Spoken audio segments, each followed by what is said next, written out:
Alexa ist ihr Geständnis unglaublich peinlich, weil sie immer noch in dich verliebt ist.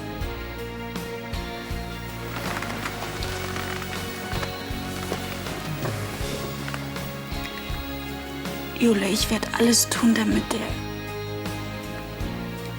Mörder deines Kindes gefasst wird. Martin, warum schließt du mich mehr und mehr aus? Du hast recht. Aber nach allem, was passiert ist, kann ich dir einfach nicht mehr vertrauen. Felix kommt. Okay, du kriegst alles, was du willst. Alles? Ja, mach jetzt nichts falsch. Okay, keine Angst.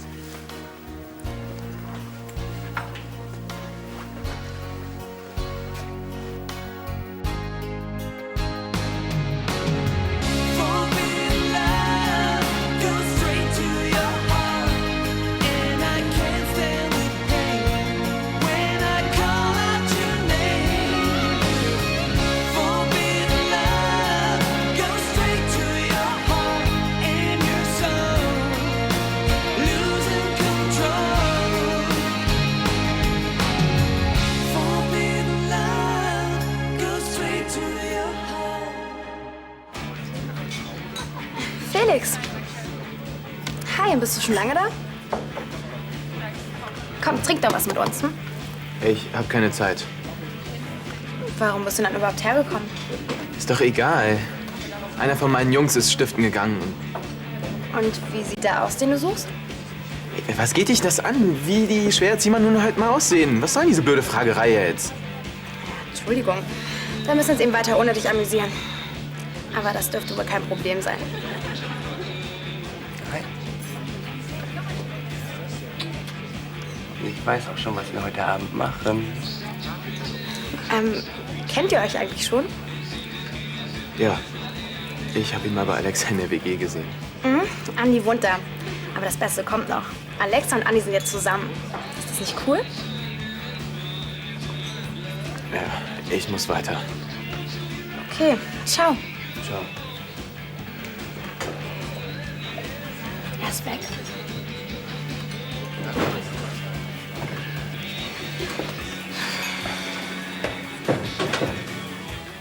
Glaub mir, ich wollte nicht, dass es so weit kommt. Aber ich vertraue dir nach wie vor. Welchen Grund hättest du auch, mir nicht zu vertrauen? Tanja!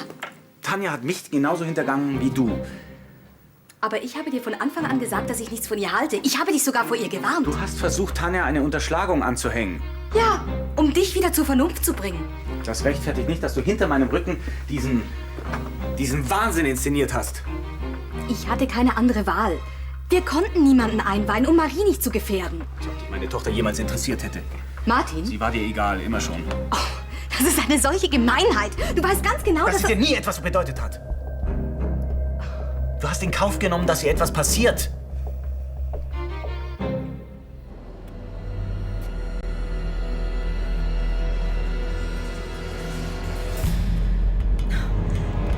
Wollt sie Isabel nennen?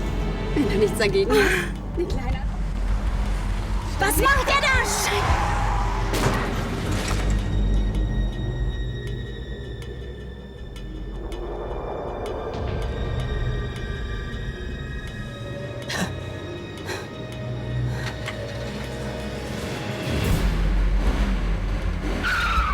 Hallo? Nein! Der Aufkleber. So kriegen wir ihn. Ich weiß gar nicht, was du hast. Meine Show war Oscar-reif. Du hast total übertrieben. Keine Ahnung, wie das bei dir läuft, aber wenn ich auf eine Braut stehe und sie auf mich, dann küssen wir uns auch. Ich stehe aber auch nicht auf dich, klar? Zum Glück. So prickelnd war dein Kuss auch wieder nicht. Also, ich fand euch total überzeugend. Quatsch. Felix hat bestimmt was gemerkt. Ich kenne meinen Bruder. Der glaubt jetzt echt, ihr seid zusammen. Na bitte, da hörst du's. Also hör endlich auf, mich anzumachen, ja? Ja, er hat bestimmt recht. Moment, was gibt das denn jetzt schon wieder? Wieso freust du dich nicht? Ich denke, du wolltest Felix loswerden. Ja, klar. Ja, weil er eben so aufdringlich ist. Was gibt das hier, eine Märchenstunde? Jetzt mal Klartext. Warum soll ich so tun, als wäre ich dein Freund, hä? Entweder ihr sagt mir, was hier eigentlich abgeht, oder du musst Felix erklären, warum ich gerade mit dir Schluss gemacht habe. Es hat keinen Sinn. Wer hat denn sein Leben für Marie riskiert? Wer lag denn gefesselt auf diesem Autorücksitz und wäre beinahe krepiert? Wenn du mich früher eingeweiht hättest. Du bist so ein selbstgerechter Egoist. Ich spreche nur aus, was den Tatsachen entspricht. Soll ich dir sagen, warum du Tanja unbedingt hier haben wolltest? Es gab nur einen Grund. Du wolltest was von ihr. Meinst du, ich hätte das nicht gemerkt? Ich und Tanja? Ist doch absurd. Wieso? War die letzte nicht auch blond? Du meinst Michaela. Ihren Namen hast du also nicht vergessen. Was soll das? Warum wärmst du alte Geschichten auf? Weil ich dir nach dieser billigen Affäre wieder vertraut habe. Und ich hätte weiß Gott genug Grund dazu gehabt, es nicht zu tun. Beatrice, ich hatte schon länger vor, es dir zu sagen. Und ich wollte mich trennen von Michaela. Weil ich dich liebe. Ich wünschte, ich könnte dir glauben.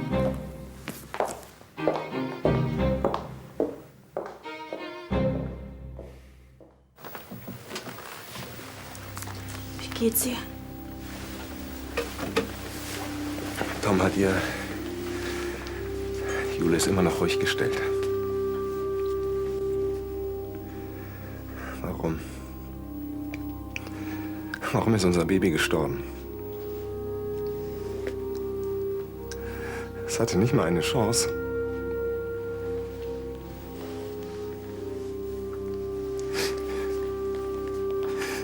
Ich will mein Kind zurück. Ich will es lachen sehen. Dabei sein, wenn es groß wird.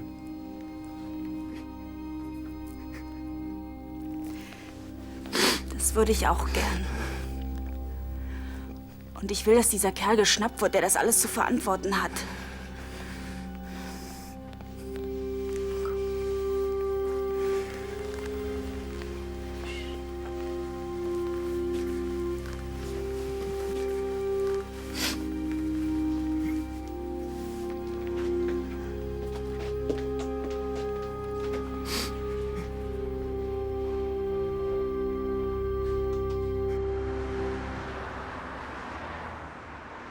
Alexa will ihre Gefühle vor dir verbergen.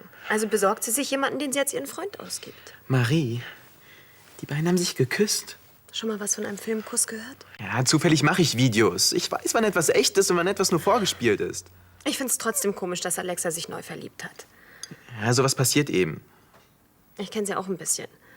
Sie ist nicht der Typ, der sich so schnell mit jemand anderem tröstet. Eben. Eben weil sie nicht so jemand ist, muss sie sich in diesen Andi bestimmt total verknallt haben. Oder sie glaubt es nur. Du hast Alexa sehr wehgetan. So weh, dass sie versucht, ihre wahren Gefühle zu unterdrücken. Ja, ich weiß. Ich hab's verbockt, bevor es überhaupt angefangen hat.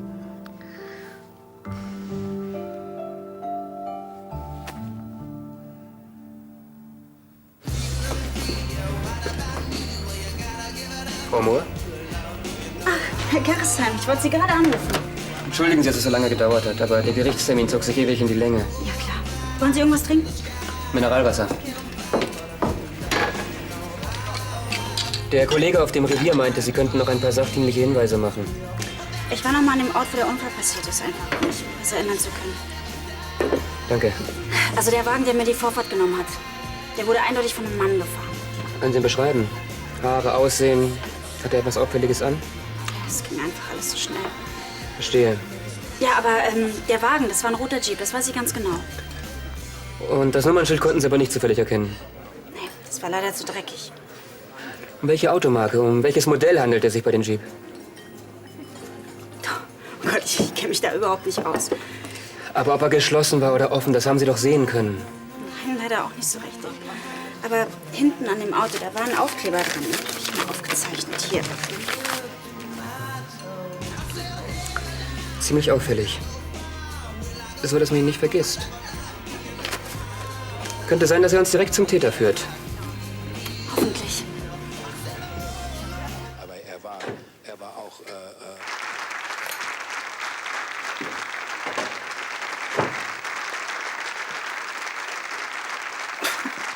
Was glaubt der Arsch eigentlich, wer er ist? Wer? Na, Felix. Kommt nichts im Fernsehen. Das ist ja wohl voll pervers, sich heimlich aufzunehmen. Ich habe getanzt und kein Table Dance veranstaltet. Also übertreib nicht. Dann findest du es plötzlich doch okay. Blöde Frage, natürlich nicht. Selbst nichts auf die Reihe kriegen, aber andere ausnutzen. Hat er bestimmt von Papa Beinbach abgeguckt. Ja, was glaubst du, wo die ihre Kohle herhaben? Vom Arbeiten? Keine Ahnung. Aber es hat nichts mit Felix zu tun. Und ob. Der ist doch vom Beruf Sohn. Quatsch. Immerhin macht er gerade seinen Zivildienst. Trotzdem verstehe ich nicht, wie du dich in den verlieben konntest. Passiert mir bestimmt nicht nochmal. Aber so hast du wenigstens mal einen richtigen Freund abgekriegt. Und du durftest endlich mal eine richtige Frau küssen. Muss doch klasse gewesen sein. Hm?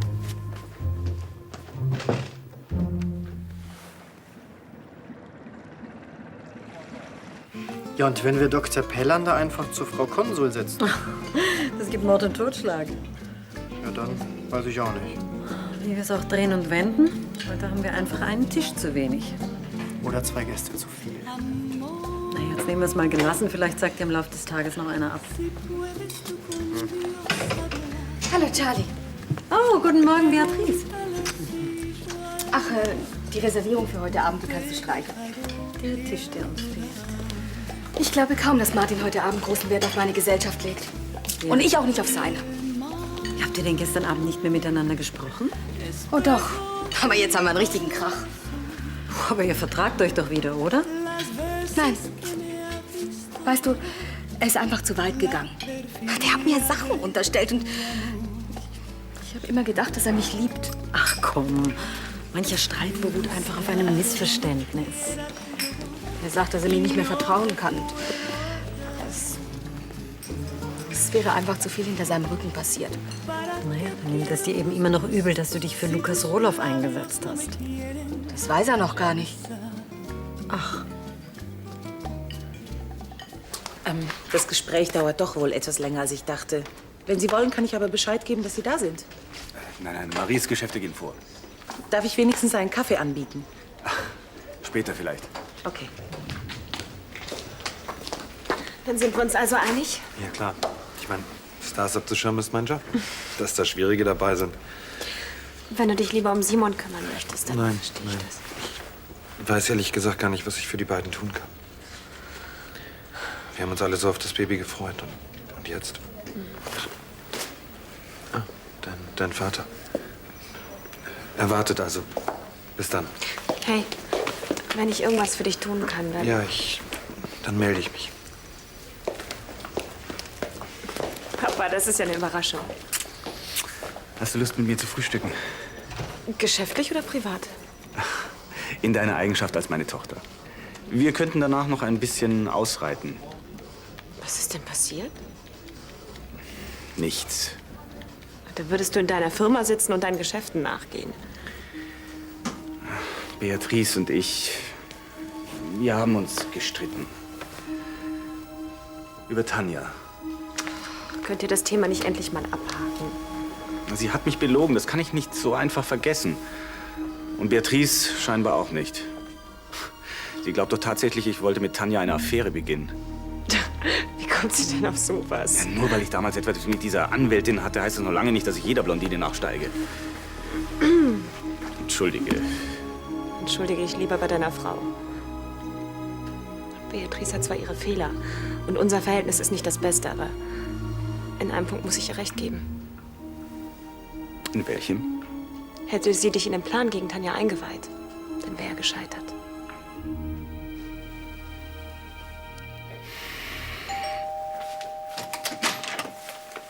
Nicht so laut. Die anderen schlafen noch. Um die Zeit? Musst du gerade sagen. Was passiert? Bist du aus dem Bett gefallen? Nee, ich wollte nur wissen, was Andi gestern noch gesagt hat. Gibt's kein Frühstück? Andi ist ziemlich sauer auf Felix. Echt? Ist ja süß. Das nervt total. Da musst du durch. Noch ein Löffel. Pap sagt immer, ein guter Kaffee zeichnet sich dadurch aus, dass man einen Löffel pro Tasse plus einen mehr nimmt. Für die Kanne. Ja, vom Kaffeekochen hat er echt Ahnung. Und wie man Super Espresso macht. Darüber hat er, glaube ich, sogar Bücher gelesen. Vielleicht hätte er besser mal ein Buch über Erziehung gelesen. Felix ist in Ordnung. Jedenfalls war er das, bis ihr mit diesem Video angefangen habt. Willst du jetzt etwa sagen, dass ich auch noch schuld bin, dass der so schräg drauf ist? Quatsch, so habe ich das nicht gemeint. Ja, ich weiß. Oh, ich frage mich, was wohl geworden wäre, wenn ich ihm früher gesagt hätte, dass ich in ihn verliebt bin. Schwer zu sagen. Müsste ich mich jedenfalls nicht mit Andi rumquälen. Wenn er nervt, schieß ihn ab. Könnte ich Felix auch gleich eine Mail schicken. Ich hab dir was vorgespielt und ich bin gar nicht mit Andi zusammen. Ja, nicht sofort, aber in 1, 2 Wochen.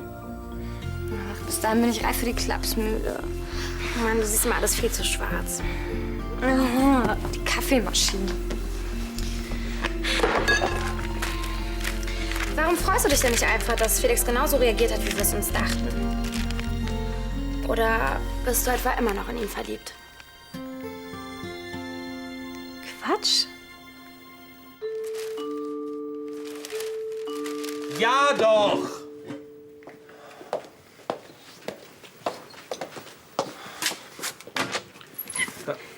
Gut, dass du noch da bist. Nicht noch, sondern schon wieder. Wie auch immer. Kaffee? Oh, nee, danke, ich bin jetzt schon total aufgeregt. Liegt das irgendwie an mir? Nein, also. Ich war noch mal an dem Ort, wo der Unfall passiert ist. Oh, weißt du, sicher nichts erinnern zu können, das macht einen völlig wahnsinnig. Ich hatte die ganze Zeit das Gefühl, dass ich was falsch gemacht habe. Jetzt weißt du aber, was passiert ist. Deswegen bin ich gleich zu dir gekommen. Also, dieser Wagen, dem ich ausweichen musste, das war ein roter Jeep. Und am Steuer, da saß ein Mann. Ich weiß es doch. Und hinten, da war ein Aufkleber drauf. Der sah so aus. Ich habe den schon mal für die Polizei gemalt. Das macht die Suche nicht ganz aussichtslos. Den kannst du gleich behalten. Ich dachte, du könntest vielleicht irgendwie... Das, liebe Isabel, ist Sache der Polizei. Die haben noch viel zu wenig Leute. Und wenn ich dich engagiere, dann kann ich mir sicher... Da draußen steht nirgendwo Detektiv Rockford. Also. Marc, du kennst 1000 Leute. Du hast Beziehungen. Du... Bitte, Marc, ich muss diesen Typen finden, sonst... Sonst was? Julis Baby ist tot. Julis Baby ist tot, weil ich diesem Wagen ausgewichen bin. Wenn ich diesen Typ nicht finde, dann kann ich Simon und Jule nie wieder in die Augen sehen. Es war ein Unfall. Du hattest überhaupt keine Chance, anders zu reagieren. Du bist nicht schuld, dass... Genau das muss ich aber beweisen. Du musst niemandem auch nur irgendwas beweisen. Marc, ich muss diesen Typen finden. Das ist das Mindeste, was ich für Simon und Jule tun kann. Ob mit oder ohne deine Hilfe.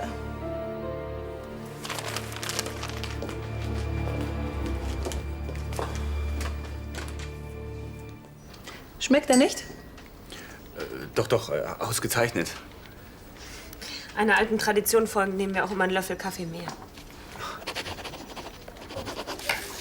Alles klar. Ich schicke ihn gleich raus. Danke. Bitte.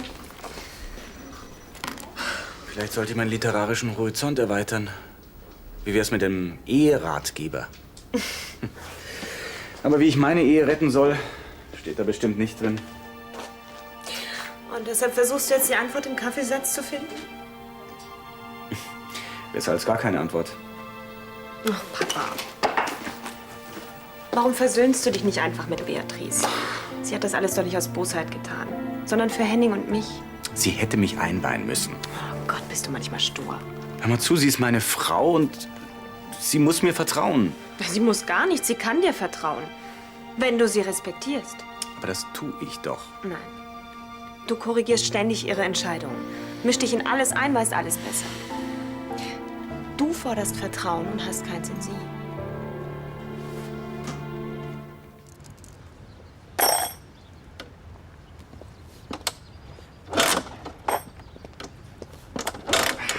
Shit.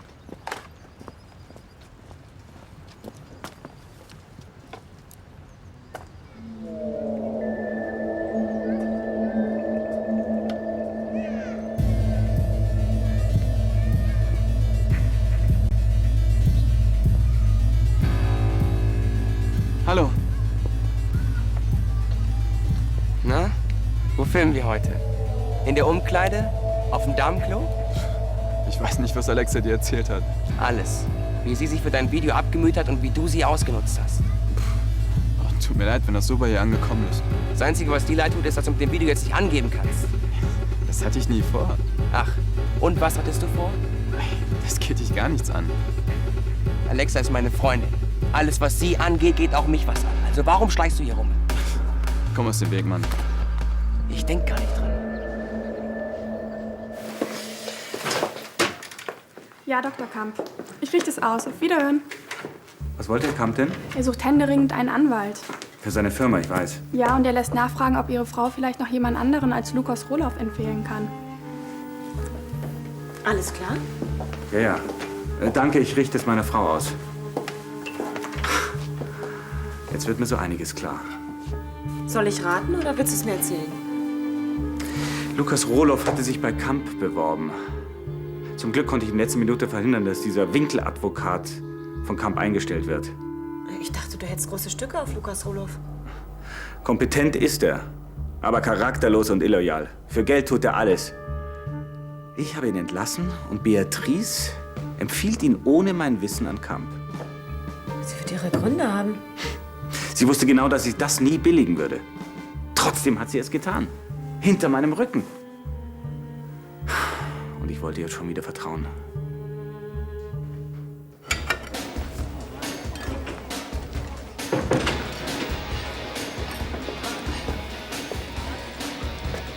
Guten Tag. Ach, guten Tag, Herr Gerresheim. Gibt's irgendwelche Neuigkeiten? Wir haben bei allen Surfclubs in der Gegend nachgefragt. Fehlanzeige. Na, woanders wohnen. Auch eine bundesweite Anfrage brachte kein Ergebnis. Das kann doch eigentlich gar nicht sein. Wenn es diesen Aufkleber wirklich gibt, finden wir auch heraus, wozu er gehört. Was heißt denn wenn? Mit der Wahrnehmung bei Unfällen ist das erfahrungsgemäß so eine Sache.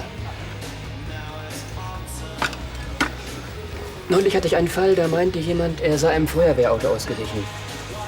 Später stellte man fest, der Mann hatte aus den Augenwinkeln heraus ein rotes Plakat gesehen. Der rote Jeep war da. Und er hat mir die Vorfahrt genommen. An der Straße steht allerdings ein roter Bauschuttcontainer. Ich habe mich nicht getäuscht. Sie haben zu Protokoll gegeben, dass Sie zwischen 40 und 50 Stundenkilometer gefahren sind. Laut Gutachten des Sachverständigen waren es aber 65.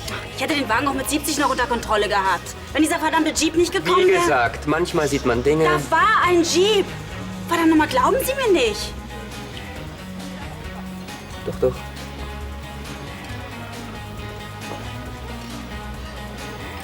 Es wird sich alles klären.